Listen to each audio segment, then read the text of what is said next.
खारिज इस इम्कान नहीं कर रहे मज़हर अब्बास साहब, मोहम्मद अली साहब रजीम चेंज को अभी भी, और ख़ासकर जिस तरह से वो एंटिसिपेट करें कि अगर कोई कार्रवाई होती है काइनेटिक अमेरिका की तरफ से। आप पिछले तज्ज़िये में भी ये कह चुके हैं कि आपको लगता है कि अगर अमेरिका बराह रास्त मुदाखलत करेगा तो इसका बिल्कुल मुख्तलिफ और एडवर्स इफेक्ट होगा अमेरिका के तनाजुर में, मुजाहिरीन अमेरिका के खिलाफ मुत्तहिद हो जाएंगे। देखिए, दुनिया में इससे ज़्यादा, अभी हमें वेनेजुएला में भी देखा, इससे ज़्यादा नेकेड एग्रेशन और क्या हो सकती है कि आप वहाँ इंटरनल स्ट्राइफ होगी, वहाँ इंटरनल इश्यूज़ होंगे, वहाँ प्रॉब्लम्स होंगी, वहाँ हर तरह की चीज़ें होंगी ईरान के अंदर, और हैं बिल्कुल, इसमें कोई शक नहीं है। लेकिन ये ईरान का इंटरनल मैटर है, ये किसी भी तरीके से, इस तरीके से, और ताज्जुब है कि जिस तरह अक़वाम मुत्तहिदा की खामोशी नज़र आती है, जिस तरह सलामती कौंसिल की खामोशी नज़र आती है, जिस तरह पूरी अरब वर्ल्ड की खामोशी नज़र आती है, हम एक नेकेड एग्रेशन में अगर मगर तलाश कर रहे हैं। It's a naked aggression.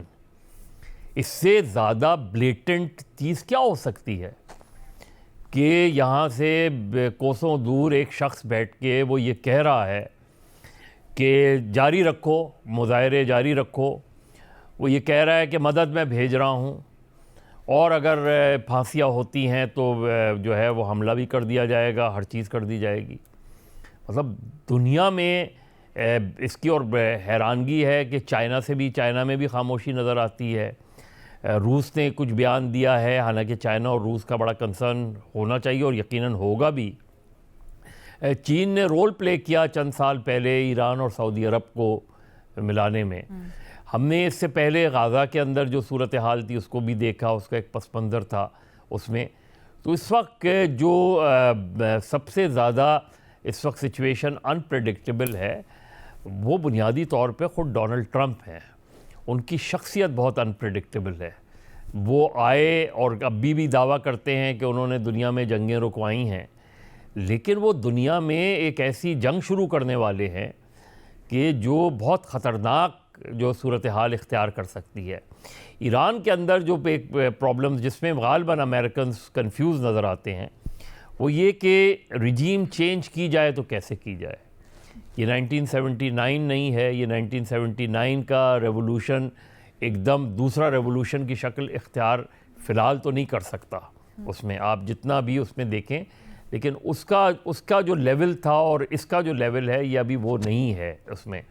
फिर ये कि वहाँ एक लीडरशिप थी, चाहे वो उस वक्त मुल्क से बाहर ही हो, फ्रांस पेरिस में बैठी थी, लेकिन वो जो उनकी पूरी लीडरशिप, इस वक्त आप बताएं कि ईरान में जो कुछ हो रहा है उसको कौन लीड कर रहा है? कोई एक लीडर बता दें जो ईरान में इस वक्त लीड कर रहा हो इस मुजाहरों को।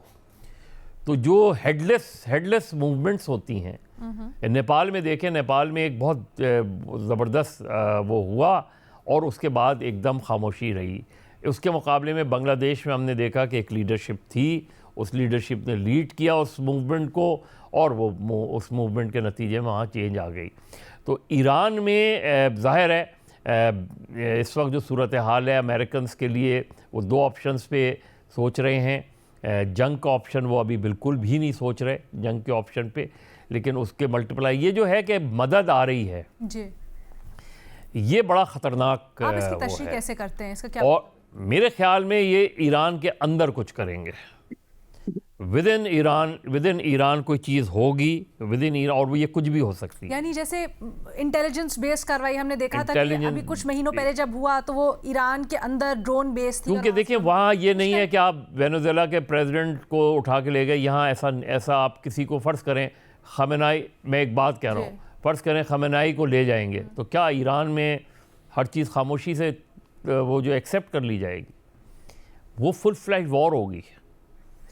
अगर ईरान में ईरान के सदर या इसके हवाले से कोई चीज़ होती है तो वो फुल फ्लैश वॉर कंसीडर होगी और होगी। ठीक है वो। तो मेरा ख्याल में मैं सिर्फ एक जुमला ऐड करना चाहता हूँ सर, एक सेकंड, हम सब कंप्लीट कर लें। नहीं कर लेने दे। जी मोहम्मद अली साहब बोले। नहीं, मैं सिर्फ इन्फॉर्मेशन मेरे पास लेटेस्ट आई थी, मैंने कहा अपडेट कर दूं, आप बाकी लोगों के लिए भी यूजफुल होगी कि अभी लेटेस्ट इन्फॉर्मेशन ये है कि अमेरिका ने जो उनका सबसे बड़ा एयर बेस है कतर में, उसकी इवैक्यूएशन का भी कहा है। इसका मतलब ये है कि वो कोई ऐसा एक्शन लेने वाले हैं जिसकी इमिनेंट रिटेलिएशन वो against American air base in Qatar expect कर रहे हैं। इसलिए ऑलरेडी उन्होंने अभी चंद मिनट पहले ये ऑर्डर कहा है कि अपने जो अमेरिकन पर्सनल है वो कतर एयर बेस को इवैक्यूएट कर दे। उसकी एक बड़ी वजह तो ये ना, क्योंकि ईरान ने जो कहा है कि हम हमारे वो सारे अमेरिकन अड्डे हमारे निशाने पर हैं, मतलब उनके बकौल उसमें, लेकिन हम चाहे ये फौरी तौर पे ना हो, कुछ दिन लगें, कुछ हफ्ते लगें, लेकिन ईरान में सूरत हाल जो है वो बिल्कुल या तो सिविल वॉर की तरफ जाएगी, ईरान के अंदर सिविल वॉर, या फिर खुली जंग होगी। और खुली जंग होगी तो जाहिर है उसके जो असरात हैं। आपकी क्या है, जैसे एक आलमी जंग का मॉडल? नहीं, आलमी जंग में तो बहुत सी कुव्वतें होती हैं। आलमी जंग तो नहीं है। पूछा जाए यूएस और ईरान बराह रास्त होंगे, क्योंकि यूएस ईरान इजराइल। अच्छा। एंड यूएस ईरान इजराइल का मतलब ये कि अरब वर्ल्ड भी इनसिक्योर्ड होंगी, ठीक, और जाहिर है पाकिस्तान के लिए तो एक बहुत ही तशवीशनाक सूरत हाल होगी। एब्सोल्युटली सर, वैसे भी जनरली इसके ऊपर 2-4 फॉलोअप सवाल हैं, लेकिन पहले ज़रा रजीम चेंज वाले के ऊपर बात करते हैं। शहजाद इकबाल साहब, आपका इसके ऊपर क्या तज्जिया तबसरा है? ट्रंप की जो धमकी है और फिर उसके बाद जो एक्शन लिया जा रहा है पूरे मिडल ईस्ट से, अपनी बेसेस खाली करवाना, अपने शहरियों को इंतबाह जारी करना, ये क्या सिग्नल करता है? और आपके ख्याल में क्या अभी ईरानी रजीम, ईरानी हुकूमत सिक्योर है कुछ अरसे के लिए, या कुछ इंतहाई हो सकता है? बहुत शुक्रिया अलीना। देखें, जिस किस्म के बयानात आ रहे हैं अमेरिका की तरफ से, खासतौर पर डोनाल्ड ट्रंप की तरफ से, उससे तो लग रहा है कि उनका इंटेंट यही है कि वो जारियत करना चाहते हैं। वो न सिर्फ प्रोटेस्टर्स को ये कह रहे हैं कि आप अपना एहतजाज जारी रखें और हमारी मदद आएगी, बल्कि खुला धमकी भी दे चुके हैं कि अगर ईरानी हुकूमत ने किसी को मारा, प्रोटेस्टर्स पे अटैक किया या किसी को फांसी दी, तो फिर ईरान के खिलाफ यूएस जो है वो एक्शन में आएगा। दूसरी तरफ ईरान ने भी बड़ा वाज़ेह तौर पे कह दिया है, चाहे यूएई, सऊदी अरब, तुर्की, कतर, जहां पे भी एयर बेसिस होंगे यूएस के, वो उनको निशाना बनाएंगे अगर ईरान पर अटैक हुआ। तो मेरे ख्याल से इस बात को तो रूल आउट नहीं किया जा सकता, क्योंकि इस जून में ही हमने देखा था, राइट आफ्टर पाक इंडिया जो एक न्यूक्लियर वॉर छिड़ सकती थी, उसके बाद आपने देखा कि इसराइल ने अटैक किया ईरान को, और उस वक्त तो कई ऐसे हमें स्टेटमेंट्स नजर आए डोनाल्ड ट्रंप की तरफ से, जिसमें वो इसराइल को कह रहे थे कि आप रेजिस्ट करें, रिस्ट्रेन करें। लेकिन फिर इवेंचुअली आपने क्या देखा कि 3 जो न्यूक्लियर फैसिलिटीज थी ईरान की, उस पर खुद अमेरिका ने हमला किया।